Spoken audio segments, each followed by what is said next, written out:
suis Baptiste Mousse, je suis un ancien étudiant de l'IFAG ici, l'IFAG de Lille. Aujourd'hui, ça y est, je suis diplômé depuis septembre 2020 et je suis responsable d'équipe à La Poste, mais côté production, les grosses plateformes industrielles de courrier, donc c'est les gros centres de tri. Donc je m'appelle Thomas Mervelet-Jacques, je viens de Picardie, j'ai fait une licence STAPS, donc j'ai un DUG éducation et motricité, ensuite j'ai fait une licence management, en fait c'est management du sport et des loisirs, avec beaucoup d'événementiel, communication, marketing. Et ensuite j'ai passé un concours, je suis rentré à l'IFAG, où justement j'ai fait 2 ans d'alternance. Moi ce qui m'a marqué c'est le projet qu'on pouvait avoir en commun. Donc où on était 4-5 à travailler pendant 2 heures pendant le cours, on avait un projet en commun à faire. Et donc voilà, on construisait le projet de A à Z, on avait des bouts de projet à construire.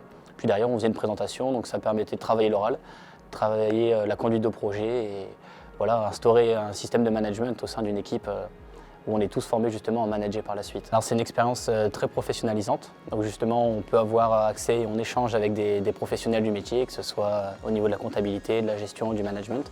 Et c'est ce qui vraiment m'a apporté un plus par rapport à ce qu'on peut voir avec la fac, où c'est un cours face à des centaines de personnes. Là on a vraiment un échange très particulier et plutôt intime avec le formateur. On sort vraiment du schéma classique, je suis assis sur une chaise, j'écoute un cours, un prof parler pendant des heures et puis j'écris des lignes et des lignes. Non, on est vraiment sur un échange, sur du dialogue. En même temps, on apprend énormément et c'est ce qui est très intéressant. Et donc quand je suis arrivé, j'ai vu l'IFAG, donc ça m'a plu et je les ai contactés en disant que je voulais vraiment être étudiant avec eux. Par contre, je n'ai pas d'alternance. Et donc j'ai rencontré Flore, donc une première fois, pour parler de ce que j'aime pas, ce que je veux, ce que je ne veux pas. Et ensemble, on a trouvé plusieurs entreprises.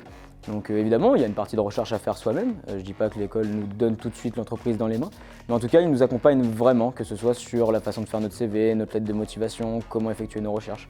Et donc Fleur nous aide vraiment là-dessus. Et je peux dire que c'est quand même grâce à Fleur si j'ai réussi à trouver mon poste, que j'ai fait à La Poste, justement, en alternance.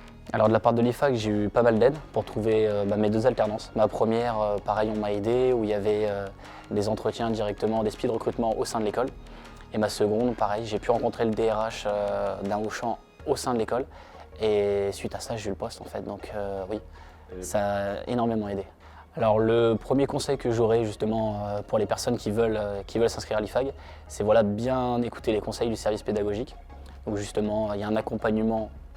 On a un accompagnement privilégié qu'on n'a pas avec la fac. Et ça, c'est super important pour la vie d'après, la vie professionnelle quand on sort de l'école.